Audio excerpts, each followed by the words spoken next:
Welcome to the Upshot, Multi-World Disc Golf's podcast about the latest in the disc golf world. I'm the publisher, Charlie Eisenhood. Joining me is Josh Mansfield, and it was another barn burner this weekend at the Preserve Championship up in Minnesota. Wow, what a tournament. Okay, Kristin Tattar dominating in her final event over here in the United States, getting her second back-to-back Pro Tour win, easily defeating Paige Pierce. I mean, just blowing the field away over the first two rounds, and it was just a victory lap on the final day. And over in MPO, Ricky Wysocki storming back in the final 9 holes of the tournament to beat Eagle McMahon by a stroke. Just incredible disc golf from Ricky, Eagle, and Paul Macbeth down the stretch. Wow. If you haven't seen it, you got to check it out. I mean, Ricky could not miss down the final stretch of holes. Hit some huge putts. He's throwing the whale now, folks, out and banging putts. It's awesome. So, Josh, I hope you enjoyed it and enjoyed your weekend. It was great. So, fun story. I actually spent the weekend at my in-laws in Montana. Was catching coverage as I was going. And then Sunday we were driving back down to Idaho. And I was just watching UDisc scores. But, as we're going through the Idaho-Montana mountains, service is very spotty. So I would get to refresh, watch for, kind of watch UDisc for 2 holes, and then I'd lose service for a little while. And then pop back up and I'd get a couple more holes. Well, we get into what was close to the back 9 when we stop at a rest stop, about halfway point. So we've done 2 hours, have another 3 hours to go on our drive. And I'm looking at the scores. I'm like, holy crap. Like, this is heating up. So I have my wife pull over at this rest stop, and we throw on the Disc Golf Network on my phone, and we watch the rest of the final round at the middle of the rest stop, middle of nowhere, to watch Ricky take down this victory. Yes. Incredible. I'm so glad that I did. And it made me, I'm thankful for live disc golf. Were you freaking out in this rest stop? And were you inside, or did you just sit in your car? I was sitting in my car, and there was some guy looking at me over on the side, in his car, as I'm just like, oh, Ricky, what? No, how did you make that? Just losing my mind. This guy was probably wondering what the heck was going on. What was going on was disc golf. Disc golf at its finest. At its finest. I mean, this is great stuff, folks. This is why you become a fan. I think that there's a lot of disc golfers out there who still don't really know what's going on with the professional scene, right? They get their discs, they go out, they play with their buddies, and it's a nice time, and everybody goes home. Great. And, maybe they stumble across Jomez, or, they see some highlights, and it's they're passingly aware that this exists. And obviously all the time, more and more people are picking it up. But it's this kind of stuff that makes the difference, because it's compelling television. It's a compelling sports television the same way watching the Olympics is exciting, watching a swimming race, or watching a basketball game, or watching an NFL football game. And, obviously people have their preferences and what kinds of sports that they like to watch.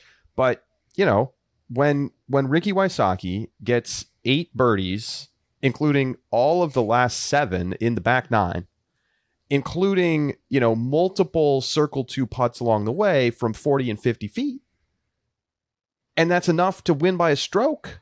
I mean, that's just incredible stuff. And it's one of those situations where it's Eagle played really well, Paul Macbeth played really well, Gannon Burr played really well, and Ricky was just that much better down the stretch. And wow, it delivered big time. I mean, I don't really know what more to say. This is the vintage Ricky. When he gets the putt absolutely rocking and rolling, he's so fun to watch. We saw lots of it earlier this season, and then he had a little lull in the middle of the year, and now he's looking like he's back. Well, in addition to that, props to Cale LaVisca, because I think Cale did a couple of things really, really well with this course in this weekend. The first one, I think what's most noteworthy is that hole 18 is an exciting hole. We talked about this with Worlds. We've talked about this with several tournaments about the importance of having a hole 18 that is designed to create drama. And a hole 18 that's got several water carries, hazards, but still has an eagle possibility so that it feels like Eagle had a chance, right? It's not a gimme birdie. It's not a gimme Eagle, but it's a possibility for both. It meant Eagle was still in it down to the very minute. That last minute, that putt, chain out left side, heartbreaking. Oh, I wanted to see a playoff so bad. I like so bad. Even though I was stuck in a rest stop, my wife was thankful there wasn't a playoff. But I mean, I think that kind of hole 18 design is just, it's exceptional. That needs to be the standard moving forward. The second thing that I think is really valuable, it felt like the moment, the crowd, the spectators, the way that they were able to kind of create just the shot, at least on the Disc Golf Network, in terms of the gallery and the bleachers, it's set up in the same way I thought Worlds did, in a way that built the moment, that built the suspense and the excitement that I think is important when it comes to creating a disc golf atmosphere that is designed for live television, that's designed for live coverage. So I think both of those things were just exceptional this weekend by Cale. The third thing I will say, that trophy was awesome. That huge carved bear on the post, the best. So cool. Best trophy I've seen yet. Yeah. Nico last year being like, "Give me the bear." It was awesome. So shout out to Cale. Excellent weekend. I mean, it was great to watch. Yeah, and you know the scores came down. I'm sick. I'm disgusted. The over under was 35.5. I took the over, and a winning score was 35 under. This is gross. We are professional line setters now here at the Upshot. So Vegas, call us anytime. We will get that action balanced, baby. But yeah, I mean, kudos. You nailed the number. But Ricky, just Eagle 18. Come on. No one sets an over under better than we do. Oh man, good stuff. I'm looking forward to this week's. So. But the scores came down a little bit. You know, Ricky shot a 15 under in round one. Amazing. 1083 rated. But, you know, like a 10 under was a good score this weekend. And it does feel like, and I saw a little chatter about this on social media, it does feel like that's around where the number maybe feels like it should naturally be. You know, like when you think of a great round of golf, you might think of like 5 or 6 under par. Depends on the course, obviously. And there's like a lot of variance on the PGA Tour. But like in a major, you know, a lot of times 5 or 6 under par is going to be good. You know, 8 under is amazing. You know, in disc golf, it often feels like, you know, 13 or 14 under par is amazing and 10 under is good. And that wasn't really true at the Preserve last year, where like everybody, like, you know, you get a 14 under, you get a 15 under, you get a 15 under, you know, Oprah out there throwing them out. So you see those scores come down a little bit. Enough additional difficulty, but it kept the character of the course is the thing that I really felt. It's like there were holes that were still like rewarded the added distance. You know, it's not like everybody getting a birdie. Now, you know, the longest arms get the 1,500 foot hole and, you know, get the opportunity to get that extra special birdie, that kind of thing. So I was glad to see that as well. And, you know, what more do you want than like birdie attackable holes down the stretch? You know, the front 9 played quite a bit harder, I think, in general over the course of the weekend. Back 9, you know, you could get a birdie on every hole or better. And that does make for great drama when it's close down the stretch. I think the other thing that's interesting is it wasn't just the case of, you know, Paul's drive on 18. I don't know if it went out of bounds or was really close to out of bounds and left him out of position. Regardless, though, that wasn't the moment that Paul lost it. Paul lost it on hole 16 when he didn't make his circle 2 putt and Eagle and Ricky did. And that put him down a stroke. So then that happens. And then you get into hole 17 where Eagle hits that tree early and kicks out and Ricky just laces it. And then that's where Eagle's out of it. I mean, at that point, Ricky takes control and Eagle and Paul had to try and push for 18 to get the Eagle where, you know, they weren't able to do so.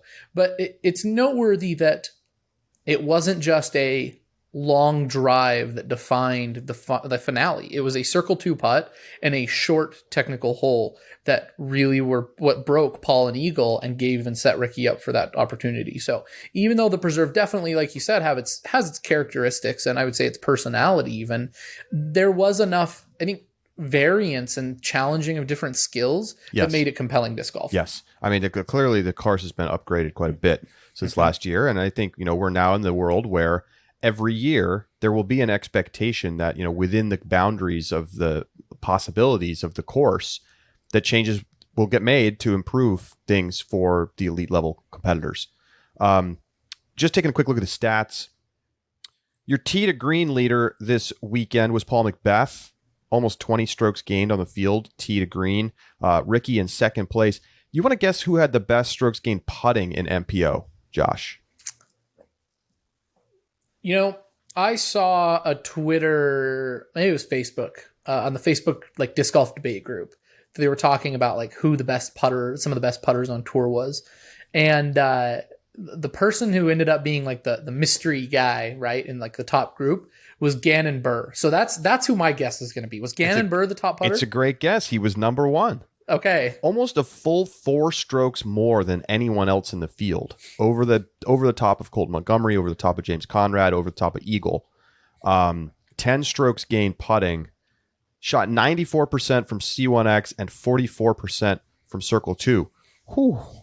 That's scorching. And this kid is still young. I mean, I think he's 15. Really, really exciting to see him coming up. And like, now we're not just talking about Gannon Buhr as like a curiosity. It's like he's up on the lead card.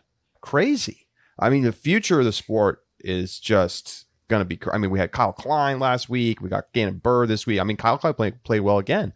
So, you know, really just, great fun. All right. You know, you get the legends up at the top, you know, Ricky Eagle Paul, but then you see, you know, some of these young guns, Gannon Buhr and Anthony Barella and Ezra Aderhold, all up inside that top 10. So it's, you know, you, of course we all love to watch the, you know, the absolute best have a battle like that down the stretch, but you also get the sense of like what's next. And we're starting to feel that more often. It feels like, you know, where it's like, ooh, someone knocking on the door a little bit. Gannon Buhr with the putting. Kyle Klein almost getting a win, you know, his first big Elite Series win. So it's just a great time to watch disc golf. I mean, we talk about it. I feel like every year now we say the same thing, but this was a great expression of what a great disc golf tournament looks like. You know, we talked about how elite level distance is kind of the prerequisite to even get in the discussion of top level disc golf. And I think Gannon Buhr is showing us that the next prerequisite is going to be 90% Circle 1X and at least 35% Circle 2. Like that's, in order to win a tournament, that's what's going to take. Because the thing about putting, there's two things. First off, Circle 1X, I would say 95% of the time is a mental game. These guys, granted, if there are greens that are obstructed, if there's excessive wind, rain, you know, whatever conditions. Yeah, there can be external factors. There can be, and that can affect overall scores. But that being said, if you put any of these pros inside of Circle 1 in their backyard, they should make 95% of them. They probably without do. a doubt. And they probably do. It's like a free throw. Yeah. And these numbers are going to get higher. They're going to get above the 90% mark, and it's going to become a prerequisite to being a great disc golfer, because otherwise you're bleeding too many easy strokes to so many people. And here's the other thing I want to say about Gannon Buhr is I think his 94%, I'd have to go back and look at the stats and double check. Actually, I'm going to do that right now because I want to see. Let me look.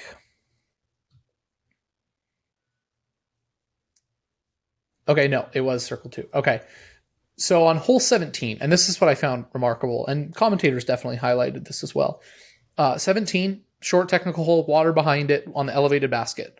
Gannon Buhr is in Circle 2. I wanted to see if he was in Circle 1. He's in Circle 2. In Circle 2, he's probably 40 feet and just been cashing these things all weekend. He's in fourth place, and he drops the putter right in front of the basket, intentionally laying up, just to take the par and walk away on what was one of the easiest holes on the weekend. It was incredible composure and amazing golf that secured him fourth place over Matty O, even though he laid up, knowing the scores, knowing where he was at, in a way that I thought was exceptionally mature golf for a 15-year-old golfer. So, because he knows he's not going to move up at that point. Right. So there's no advantage in pushing. It would take a miracle, you know. You'd have to pull off a James Conrad kind of thing in order to be able to catch third place. So why risk dropping to fifth and cutting your payout? Yeah. No, I mean, there's a lot to the game. You can see the mentality side. Gannon Buhr is going to be very good, right? You know, if the tee to green picks up, all the other elements are there. I mean, to have that kind of thinking about the game that way at that age, and I think the putting stats show you a mental strength as well, because it would be easy, even if you're a great putter, you get up there on the lead card and you're with these heavy hitters, it's really easy to get nervous. And even nervous meaning just missing one or two more than usual and, you know, shooting 80% instead of 95%, right? That's what we're talking about here. That's the thing that you tend to forget. You know, when we talk about free throws, we're talking about over the course of the season, right? We're talking about hundreds or maybe even 1,000 free throws over the course of the year for these top NBA players. But at a disc golf tournament where you're talking about one tournament, the difference between a great putting weekend and a poor putting weekend is like 5 or 6 shots. And you got to keep that in mind, right? I mean, that's why we need to look at these over the course of the year to really get a sense of who is the best. But love what I see from Gannon Buhr. Exciting stuff. But we're burying the lead a little bit here. I want to talk about Kristin Tattar. She wins by 10 strokes over Paige Pierce. And like, this just wasn't even a contest. Mm-mm. She goes 7 under in round 1. She's got a 4-stroke lead. And then she backs it up with another 6 under in round 2. I mean, easily the hot round. And, you know, some of the other competitors dropping back who had shot under par on day 1. And, you know, she matches it with another 6 under on day 3. Consistent, elite, dominant performance from Tattar, who really ramped up from day 1 in the United States from being like, okay, you know, clearly still looking great, like rusty at Worlds, like putter was just all over the place, like struggling with that, getting better, and ends this tour, this US tour, with as dominant a win as we've seen this entire season. Any division. And here's what's crazy, Charlie. She did it with a 56% C1X putting stat. Like, nowhere near the numbers we've been seeing out of like Paige. Paige finished 81% from C1X. Like, that. I think that Kristin can do better than that on the putter. She's been improving. I mean, she was 42% from Circle 2 this weekend. Exceptional from Circle 2. Yeah. You know she can do better from Circle 1, so this could have been even more. Like, I think her dominance at this tournament cannot be overstated. Like, it's not, but 25 strokes gained tee to green on the field. 25. Like, that's an absurd number. I don't think we've ever seen a number that high on the FPO side. I don't think Paige has gotten to that, to 25.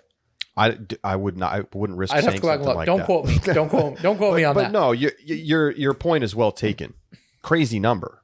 Insane. 7 strokes better than Pierce, and like almost 10 strokes better than Katrina Allen. Yeah. It was an exceptional weekend for Kristin Tattar, and she must be just thrilled. I pulled a tweet from PDGA Stats Twitter account. I'm not sure who runs PDGA Stats. I probably should have looked. It's a Twitter account that is excellent. If you don't follow it, you really should. But they published a couple statistics on Kristin Tattar's U.S. tour. 40 days, 6 events, 6 top 5 finishes, 4 wins, 6.75 stroke average margin of victory, and $15,735 in winnings in 40 days. That's incredible. That's just incredible. You think about that. 6 events, top 5 to every single one of them, and won 4 of them. Are you kidding me? Like, this is a little snippet of this season, right? I mean, 6 events is not that many, and what I think 4 of them were Elite Series. That sounds right. Maybe just 3. Because Des Moines. No, 4. Because you had Deglo, Des Moines, Preserve, and Worlds. And Preserve and Worlds, yeah. So 4, and then 2 Silver Series. Right. So you think about that, right? You know, the ability to come in here and not just compete, which I think, if she comes in and she finishes top 5 at every tournament, we're talking about, wow, what a great, Kristin Tattar looking great. Like, can't wait to see her have a full season to compete, and, we'll see her win again. But instead, it's dominant. Like, if you flip this over, right, and we start at the preserve and we go backwards to Worlds, who wins Worlds, Josh? Don't make me answer that. It's not even close. She probably would win it by like 10 or 15 strokes. I'm not even joking. It's not like Paige and Katrina played, out of their minds at Worlds or anything. Like, it often felt like they just couldn't quite, get their rhythm. Quite find the rhythm. Yeah. Katrina Allen did just enough on hole 18 over the course of the tournament to take it down. And Tattar, the putting was bad all around, right? It wasn't like bad on C1, but then incredible on C2. It was just bad. And I think if you flip it around and you go the other way, Kristin Tattar wins Worlds easily, which begs the question, is Kristin Tattar the best player in FPO right now? Is it too much recency bias to say yes because of what we've seen from Paige for much of the season? I mean, well, here's the thing I want to say about Paige. As much as I guess hate to say it, I think it has to be said that Paige has not had a stellar season with a rough stretch in the beginning. She's had a all right season with a stellar stretch in the middle. It's true. And that, I'm not saying it's over, right? There's still a lot of golf left to be played. She may turn it around. I saw countless social media posts about just kind of like poking fun about how happy Paige must be now that Kristin is going back to Europe. Easy shot to take. It definitely is. But, Paige's beginning of the season was rough. We talked about it all the time about, not that it was Paige wash, but what is going on with Paige. She takes a Hawaii trip, wins 3 Elite Series back to back to back, drops at Worlds, and then from there on, just like it back to the Paige that's great, but not dominant. And of course, we're always grading her against herself. Absolutely. Since Utah Open, she's gone second at Worlds, third at Des Moines, second at D-Glow, second at Preserve. For any other player on the planet, literally, you're like, wow, what a great stretch of golf. And I think, it still is, but the fact is that if she doesn't win, it's seen as a slip up. Well, and what's the important point is it's not just like a different player each week getting a hot round to beat her. It was one player who just dominated on that time, and that was Kristin Tattar. So I think it's fair to say that right now, in this moment, Kristin Tattar may very well be the best player in FPO. Wow. I hope. There's no more FPO majors, right? Because we don't get European this year, and Throw Pink Women's Championship isn't a major, but it's going to feel like one. I hope she shows up. I don't know that it's going to happen. Hopefully we get a chance to talk to Kristin soon. I've been messaging with her a little bit on Instagram. I think they're traveling right now, so we'll see. Maybe we'll have her on the show on Thursday, or certainly we'll have her on again soon. And I want to talk to her. Could she come back for that tournament? If it's a 2-week quarantine, I'm sure the answer will be no. But it is very impressive. It is very impressive, and certainly it feels very much like, if you just held a tournament on a neutral site and everybody was there, like, you definitely don't just auto pick Paige. You just can't. You just can't. Not after what we've seen these last couple of weeks from Tattar. And by the way, Evelina Salinen's over in Europe doing her thing. So much to keep an eye on there. And what a run of disc golf. An incredible sequence. And like, this just gets me so excited for, hopefully the full European contingent able to tour full time next year. It doesn't feel like it's out of the question. I think, with payouts going up, it becomes increasingly reasonable that, at least for long stretches of the tour, we'll see those top women over competing. And I think what Kristin is showing, Evelina and Henna specifically, is that if you come for maybe not 40, maybe 60 days next time, right? 2 months. If you come down for 2 months, you could win enough to very feasibly pay for the expenses of that time. And then some. Like Kristin is going home with money because of this stretch.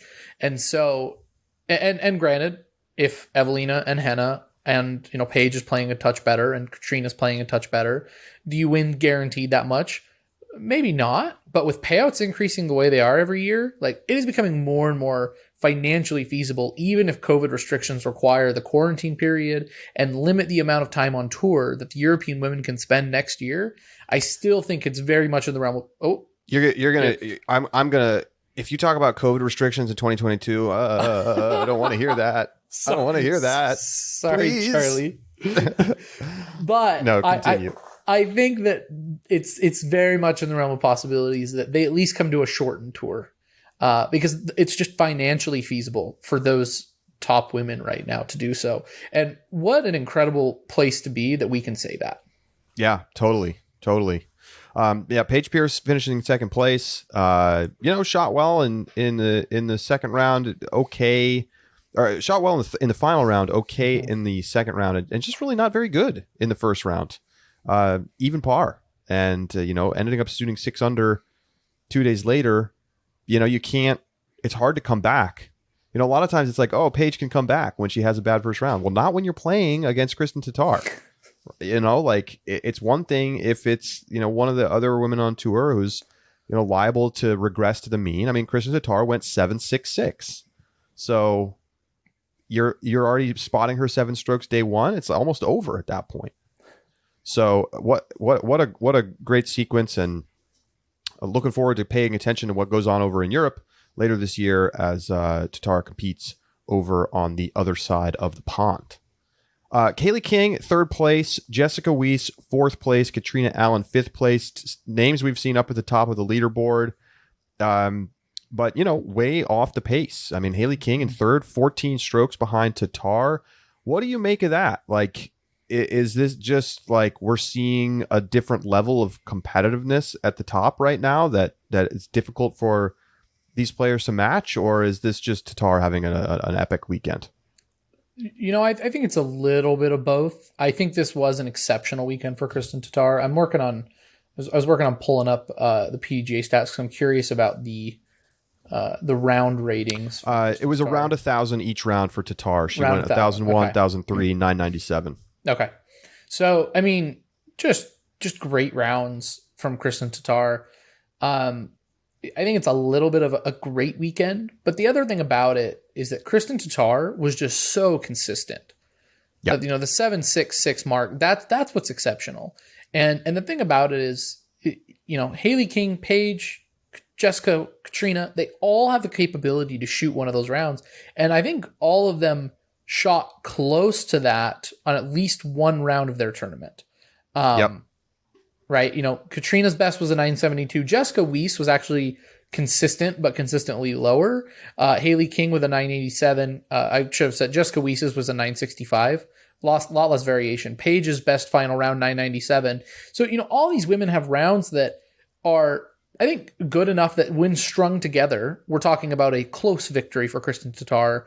A solid victory, but nothing like this. But the big thing about it is just Kristin just played the excellent day in and day out. And I think that's something that the FPO division at times can differ a little bit. You can have rounds where 2 excellent rounds and a mediocre round is good enough. And that'll secure a tournament for you. And that's true in MPO as well. But I think that as the top continues to get better, the growth in FPO isn't going to necessarily be just in the level of how exceptional they are, but specifically on their consistency. And that's going to be something that I think becomes a staple of the top women on tour. And Kristin Tattar is just ahead of the pack this weekend. The last thing I'll say here, just looking at the stats, Tattar dominating in every meaningful stat category. And I've talked all season since she came over for Worlds, how great she looks throwing the disc. The snap she's getting out of the hand, the angle control, the power, like that was all there. That's why I talked a bunch during Worlds about how later in this tour, as she cleans up the putting, which is the thing that's the easiest to get a little rusty, she's gonna excel, and that's exactly what happened. You look at this weekend, right? She led the field in fairway hits. She led the field in parked percentage. She led the field. Oh, pardon me. Paige was parked first in parked. Tattar second in parked. But Tattar easily out in front in circle 1 and circle 2 in regulation. That's throwing the disc great from the fairways, from the tees, and that's why, you know, far and away, you know, 7 strokes better than Paige Pierce, tee to green in strokes gained. And I mean, you know, look, I don't think Tattar would shoot this great every time, you know, averaging 1,000, but that's not like unsustainably hot either. You know, it's not like she had a 11 under round and then went 3-3, you know, 7-6-6. So anyway, more to come on that, and we'll look forward to talking to Kristin Tattar soon as well. We're going to take a quick break. When we come back, we've got we're going to go inside the circle. We're going to talk a little bit about Brodie Smith and some stuff that's been going on with Brodie Smith online and in person. So stay with us. It's the Upshot.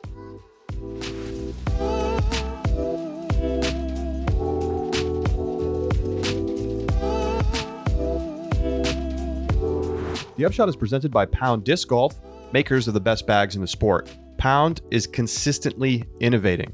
They're working on some new stuff right now. They've got a fly pack in the works, a full-sized carry-on bag with adjustable backpack straps, all of the pockets you could possibly need. It's going to solve all of your travel needs anytime you want to go somewhere. You don't have to check a bag. You don't have to pay for that.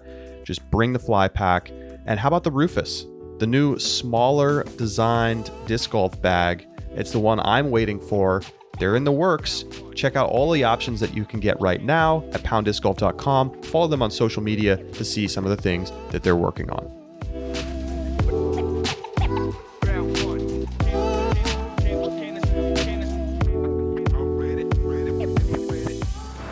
Welcome back to the Upshot. It's time to go inside the circle. Take it away, Josh. You know, Charlie, after a slow few weeks in the news cycle, we got a lot to cover today. First up, our PDGA Board election results are in. For those of you who voted, thank you. It's important. It's an important way that you can increase your advocacy in the sport, and we have our results in. So your winner, and who took over 50% of the vote. Remember, voting for 3 candidates, taking 50% of the vote is exceptional. By and far the most popular candidate, Leah Sinigini at 51.57%. After that, Wilbur Wallace, 42%.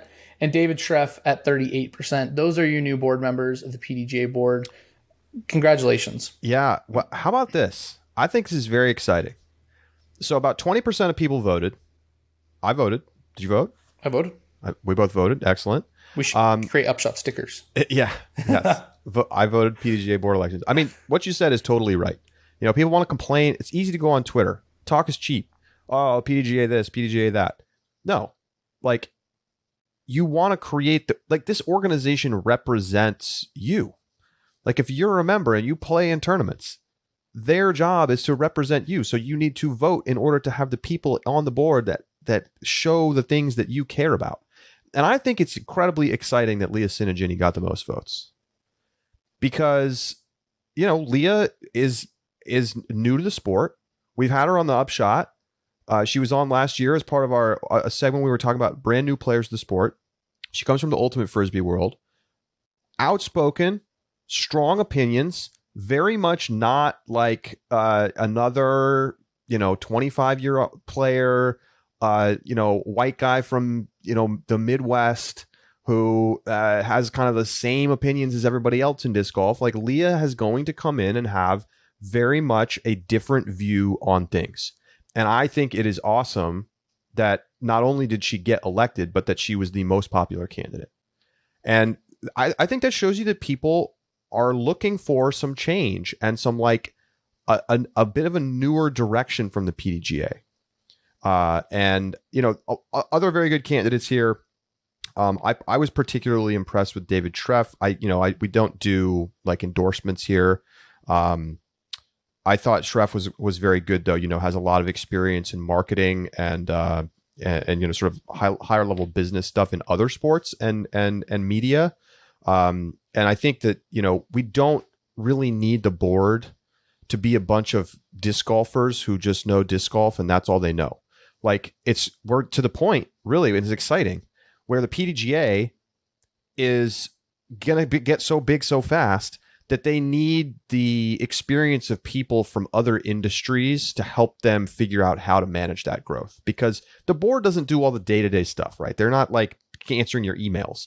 They're talking about the strategic direction. So we're seeing some outsider voices, some new voices, and I think that that's really good for the PDGA. Not that there's not lots of great people on the board right now, but I think that having some new perspectives will probably help things improve more quickly than they would otherwise. It's just like diversifying in your stock market, like when we make our stock picks, you got to have some blue chips, you got to have the new stuff.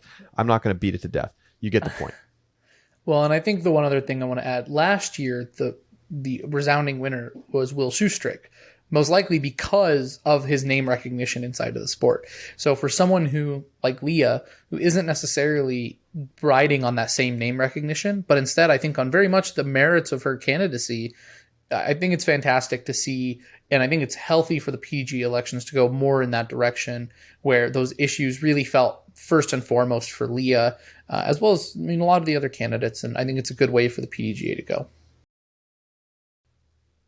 Next point, inside the circle, as we are recording right now, Monday evening, ESPN2 coverage for the Portland Open is happening. Hopefully you're watching it. It's supposed to be a 2-hour segment covering the Portland Open, featuring commentary by Terry Miller, Philo Brathwaite, and Elaine King. And, I know that it's also going to be featured on an hour segment on the Ocho on this Friday, which is a segment that is dedicated to a little bit more niche sports, including corgi racing, ping pong, cornhole, the likes. The weird and the wild. Yeah. I don't know how I feel about the Ocho and how much that's going to do for disc golf. I know Steve Hill said that that's going to be his permanent spot because it sounds like right up his alley. But I think the ESPN2 coverage is significant. I think the more that it's on there, it is. I'm not going to say that this is like the moment. This is the turning point. But it's important and it's valuable to be on. I mean, it's another avenue of exposure. I did get a chance to flip it on for a couple of minutes just before we jumped on the air here, Josh. And it's not quite as gussied up as like what we saw from the Pro Tour Championship last year. It looks a little bit more like what you would see watching the Disc Golf Network, to be honest. Like same graphics, a lot of the same commentary. They recut a little bit of stuff, but like a lot of the original commentary is still in place. And so it looks a little bit more like you're watching along on YouTube. There's like some features, on players in there, some interview things cut in. It's not. I mean, it's fine. It's nice. It's not gonna knock your socks off if you are expecting it to look like the Pro Tour Championship coverage, where I think there was a little bit more put into it. Now, again, disclaimer: I watched like 10 minutes, so I didn't watch the whole thing. But I think they're leveraging the fact that they now have lots of cameras, great cameras, and commentary in the can that they can use. It makes it a little bit quicker to get it up there, and this is going to, people will see it because it's on ESPN2. And what strategic timing? Like hockey, Stanley Cup's over, NBA championships are over. We haven't started NFL preseason yet. We're not into the baseball playoffs. Like this is the ideal time to air this. Yeah, it's perfect. It's perfect. We're literally in the August doldrums. Like it is now August. This is the worst sports month of the year.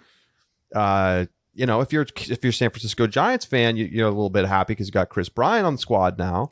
And we had the NBA draft.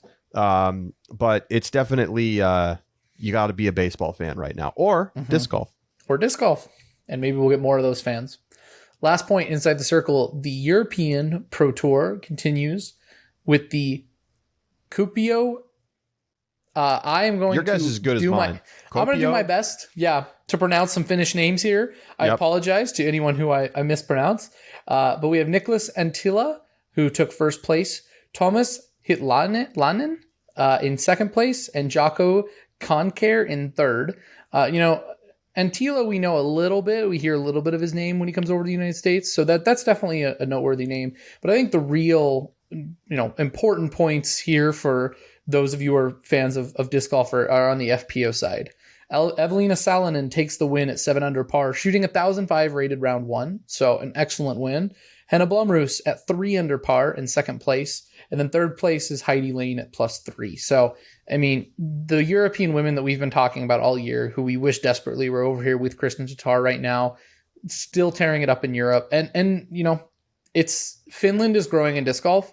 Their competitiveness is growing. And I would not be surprised, Charlie, if we were to see some Finnish players in the MPO side come over next year and really surprise some fans in how well that they play.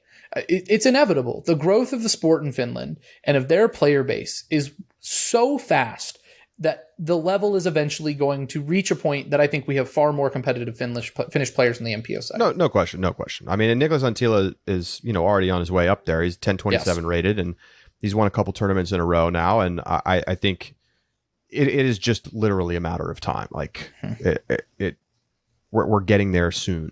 A shout out to Evelina Salonen, 1,005 rated first round, which, by the way, is right up there with what we saw from Kristin Tattar over in the States this weekend. So don't forget about Evelina Salonen just because she's not playing over here. She is going to be back in the field soon, highly competitive. She's 976 rated and beat a 965 rated Henna Blomroos by 4 strokes. So, it's easy not to really pay attention to what's going on in Europe because there's not as much media coverage. There's more players that you haven't heard of. And we obviously have lots of disc golf happening over in the United States, but don't forget, we're going to see them, we're going to get some surprise at European Open some year soon where a name that we don't know wins the damn tournament. It's going to happen. So nice to see that, Antila and Salonen. Congrats. And just speaking a little bit more about those names that you'd maybe not know, Vaino Makala, we've seen him over here playing before, and he plays very well. He's 1031 rated, had a pretty poor round 1 at 995, but after that shot 1038 and 1034. I mean, those are round ratings that can keep him competitive on the Pro Tour. Maybe not taking down victories, but he's a great player. Get ready, because I think Europe is going to take the US by storm in a few years. So let's turn our attention now to Brodie Smith. First of all, it turns out Brodie Smith and his wife both have contracted COVID-19. Wishing them both a quick recovery. Obviously, you don't want to see anybody get COVID right now, and they're both young and healthy, so hopefully they'll be just fine. But Brodie did skip this weekend's event because at the time he didn't know that he had COVID. Said on Twitter that his wife had COVID and he didn't want to risk exposing anybody else, and credit to him for doing that. But he, as a result, Josh, had a lot of time to tweet. He was up on social media, as he does, and he was watching the coverage. He was watching the live coverage because he wasn't playing. And he had a lot to say this weekend, which was getting the people going as usual. What struck you about what Brodie had to say this weekend? Brodie had a lot of flavors of the same ice cream. Namely, he didn't like the commentary. Lots of ways of saying it, lots of points that he pointed out of things that he didn't like. And I saw a lot of heated discussion underneath those posts. And he hosted a Twitter debate, like in the middle of the preserve, just to talk about it. So, but the quick and dirty of it was he didn't like the commentary. So that's what stuck out to me. What else is new in disc golf? Complaining about the commentary is a tale as old as time. It's interesting when you think about commentary, right? We were talking before the show, Josh, and you said, what did you say? What did you tell me about? Yeah, I'm an avid football fan. I can't stand Chris Collinsworth. I thought Sunday Night Football was better without him. And I love Chris Collinsworth. I think he's my favorite color analyst. And Sunday Night Football is the best broadcast in all of sports television. And I think Chris does a great job. I think Al Michaels is great too, especially when he not so subtly references the gambling lines in the middle of the broadcast. Huge Al Michaels fan, though. I love Al Michaels. He's great. But so there you go, right? So you don't like Chris Collinsworth. You think he actively takes away from the broadcast, and I like him. I think there's a little bit of that going on in disc golf. Certain people like certain things, and certain people don't like certain things. And so then it sounds like Brodie, not a big fan I don't know who was on the mic this weekend. Jamie Thomas and Nate Doss over in MPO, and I think Val forgetting Jenkins. now. Yeah, I think Valerie was on the FPO side with Jamie. I think so. Yeah. So, these are all veteran broadcasters for Disc Golf Network. And look, I mean, let's be honest. There's been complaints about all of them, and there are complaints about all of the commentators. When I go on the Disc Golf Network and I commentate, I mean, I'll be honest, I read all the comments. So if you email me or you comment in the chat, I look at that. Because I want to hear what people have to say. Mm-hmm. And I think that there's different strokes for different folks. I don't think people appreciate how challenging it is to broadcast a 4 or 5 hour round of disc golf every day for multiple days. Like, it's when people make the comparison to the post-production stuff on YouTube, I'm like, you realize there is literally zero downtime in the YouTube videos. You just get to talk, and it's just shot, putt, bang, chains, replay. Wow, incredible. It's real. I mean, it's a skill in its own. Don't get me wrong, but it's really different from sitting there and having to be on the air for 4 or 5 hours, and there is a lot of time as a result where there's not really all that much going on. And I think it's harder than people think. I've long said, I'll stick with this, Nate Sexton's the only great disc golf commentator. That's how I feel. I still feel that way. I think you could put Nate Sexton. I would love to see Nate Sexton do color on every live broadcast. I honestly, in some cases, think he's better in the live setting than he is like on Jomez. But for me, like, I have my favorites. I have the folks that I don't like as much, but a lot of it comes down to personal preference. Mm-hmm. So Charlie, for our listeners, I mean, you do have a lot of experience in other sports, as well as in commentating for disc golf, and I believe Ultimate as well, right? On the other side of plenty years. Why don't you describe the roles of the commentators for those who may be unfamiliar with what are the responsibilities of the different commentators? It's a good point to bring up because I think it's part of the reason sometimes it can be a little frustrating, especially if you're a typical sports fan. And I know Brodie listens to a lot of sports. Mm-hmm. So, you have a play-by-play person or who's sort of in a host role and is, calling the action. What is happening on the screen? Telling you the thing that is happening. Here is a putt for birdie from so-and-so. And the other person or persons in some cases are providing color commentary. So that could be a lot of different things. That can be talking about the strategy of the situation. It could be talking about the form of the player. It could be talking about the mentality in that moment. It could talk about what it takes to be a champion. All the kinds of things that typically you're going to see in those roles. Seasoned professionals, people who really know the game. Multiple time world champions in many cases. If you look at most of the broadcasts. So I think where things can get a little murky in disc golf is when there's too much crossover between those roles. That's what I find frustrating. I want to hear the play-by-play person do the play-by-play and the color person do the color. And there's an art to it, There's an art to it. When you hear Jeff Van Gundy in an NBA game and he's going on some rant about something and someone hits a three, he'll often just drop in and, LeBron James hits the 3-pointer to give the Lakers a 7-point lead. And then he goes back to what he was saying. And that can be okay. The problem in disc golf is everybody's talking over each other all the time. It's constant. Number one, there's too much talking. Number two, there's too much color, mostly getting in the way of play-by-play. And listen, I get to do the play-by-play.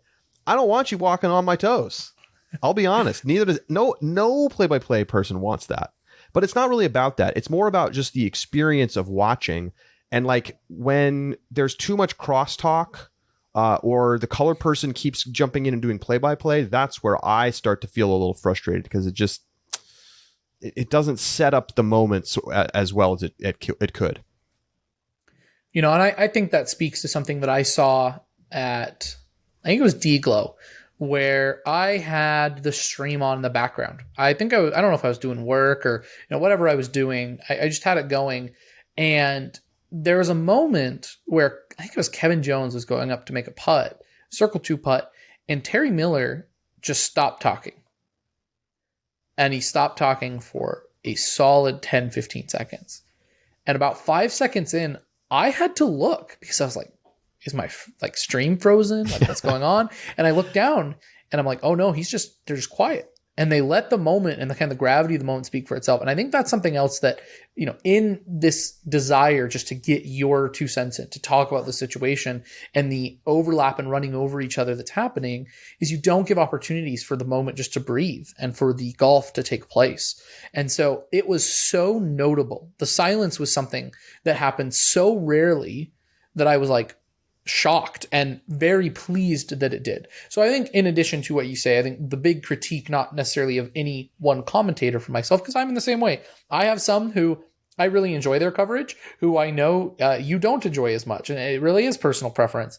But I think that's the other thing is like in that live sports, I think there is a desire by our commentators to fill every moment with some sort of analysis or with some sort of something, because of how long it is. And I think it can breathe a little bit more. And so, yeah, that's just that there's not always something that's like vitally important happening at that moment.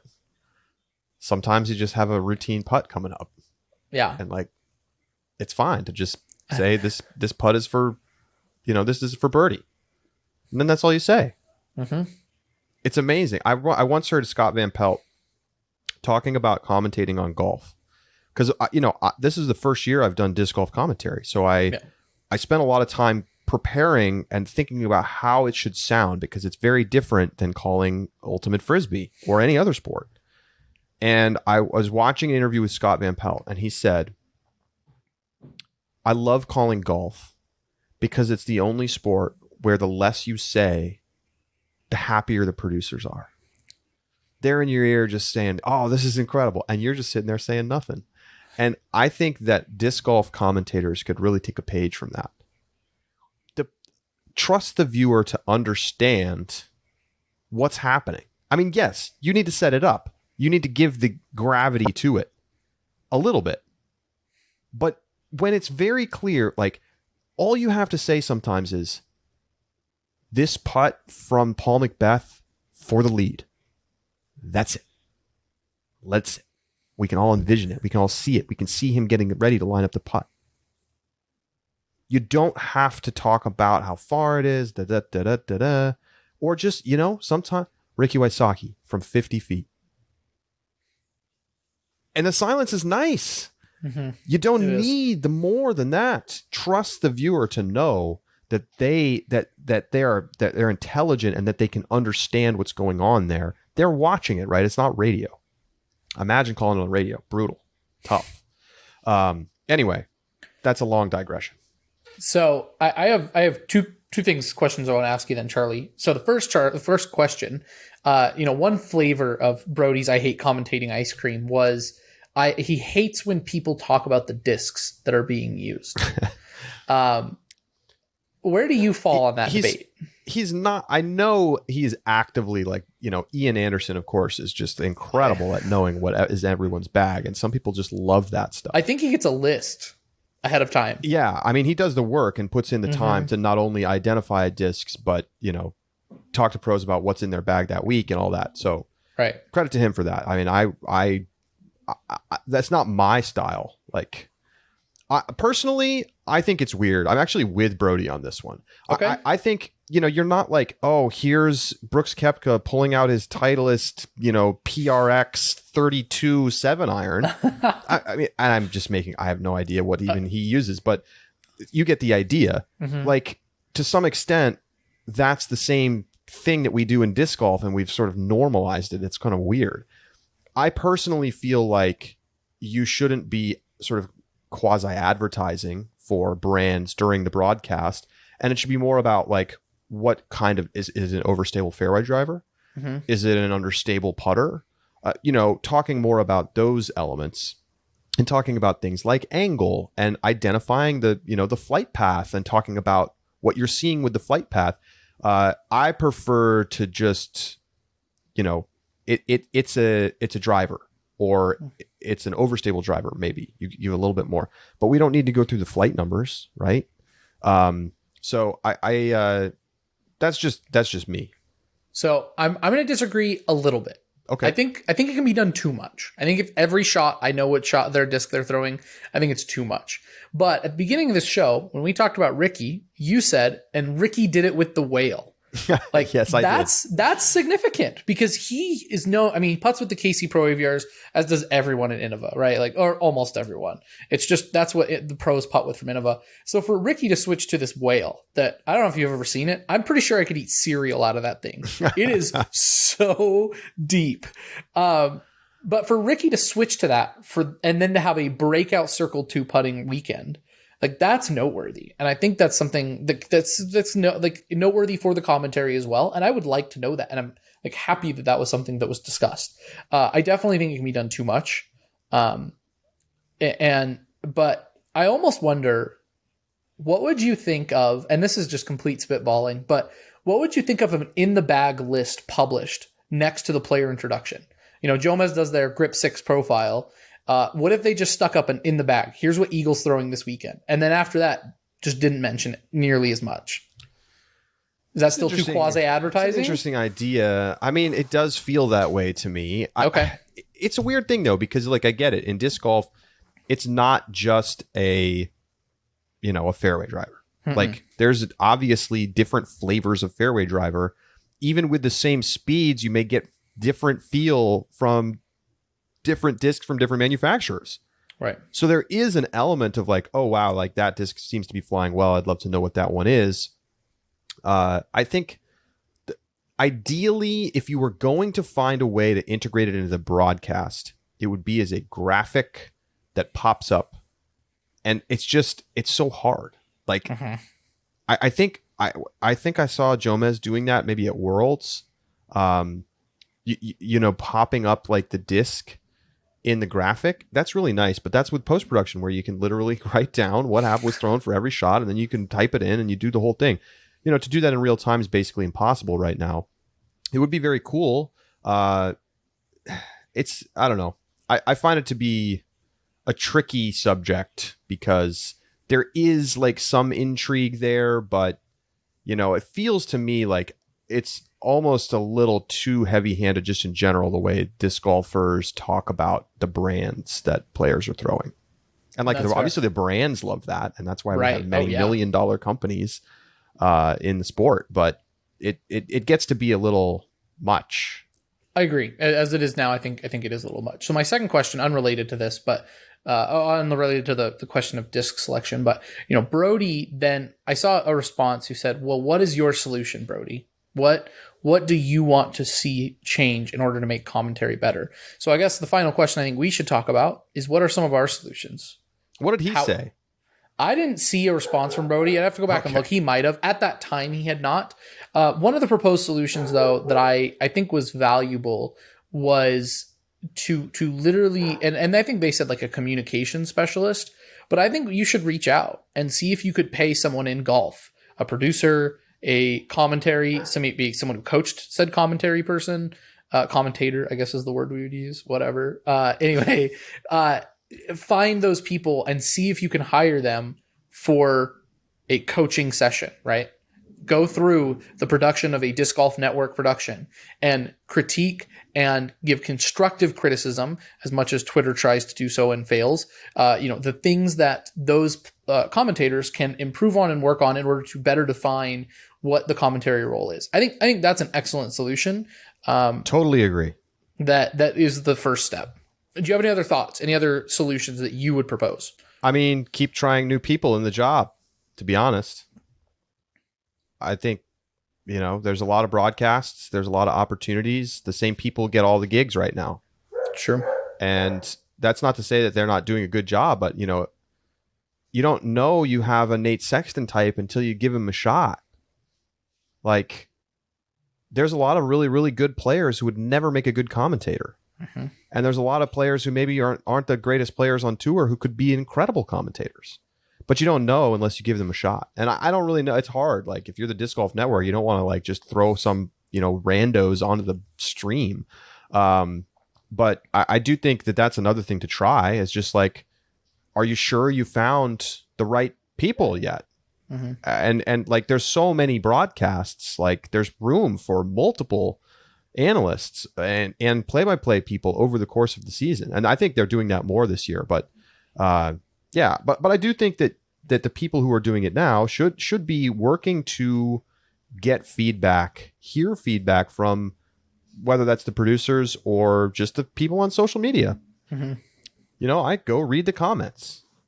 So somebody said about me that I'm too dry. And like, okay, like I can take that criticism. Like, I think relative to other play-by-play commentators in disc golf, I am a little bit more straight-laced. That's intentional in some ways, but like, am I being boring? I don't want to be boring. So I got to think about, how do I make sure that my inflection and my preparation allows me to show through the energy and the excitement and the enthusiasm without being annoying, which I think, you know, you can get into that or talking too much, like I'm doing right now on this podcast. So that's my thoughts, you know, trying to improve and getting that feedback and hearing the negativity and being like, okay, I got to stop saying the word absolutely. That's one that I do. Somebody says something and I go, absolutely. We don't need to hear that. Cut that out. I think the other thing, kind of just going along with this, the Disc Golf Network for Elite Series events should be your Sunday Night Football.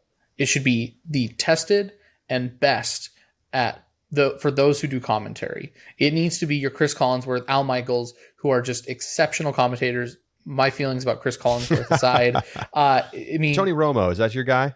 That I love Tony Romo. I think he's an excellent commentator.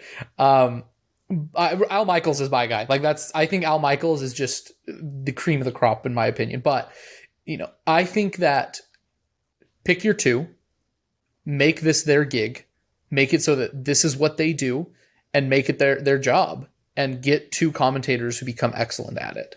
And then your Silver Series events or your Celebrity Pro-Ams, start mixing it up, right? Use whoever you want on those. Test them out. That's your testing grounds, how you feel it out. But for a season, unless something goes catastrophically wrong, I mean, you really want to take those people and I think make them every night when I tune into Sunday Night Football and I hear Al Michaels' voice, like, I'm just like, it's time. Like, it's it. Here we go. And I sit down on my couch and I'm ready to go.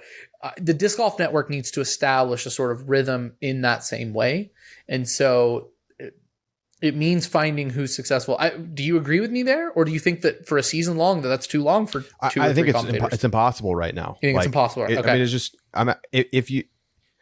especially if you're having to go somewhere, you know, right? Like, so Nate and Val do it often from their home in Bend, Oregon, but like, unless you're a single person who doesn't mind traveling a ton of weekends, like, I think it's unrealistic for the same people to do it every single time. There's just too many events. I do agree with the general principle here, though, which is the A team members should be getting the Elite Series stuff, and then you test out other people in Silver Series and other things. And I think that those events may become more frequent the way things have been going for DGN and 27,000 subscribers or what do they have now. So yeah, I think it's still such a new frontier in a way. Like, it's kind of funny. Like, people forget, it used to be complaining about watching people walking down the fairway. And now people are just complaining about the commentary. Well, people complain about the commentary for the professional sports too, all the time. I mean, listen, if I have to hear, who is it? One of the NBA broadcasters for TNT drives me so crazy. I almost have to turn the television off. And we're talking about, a multi-million-dollar production. And just absolutely cannot stand him.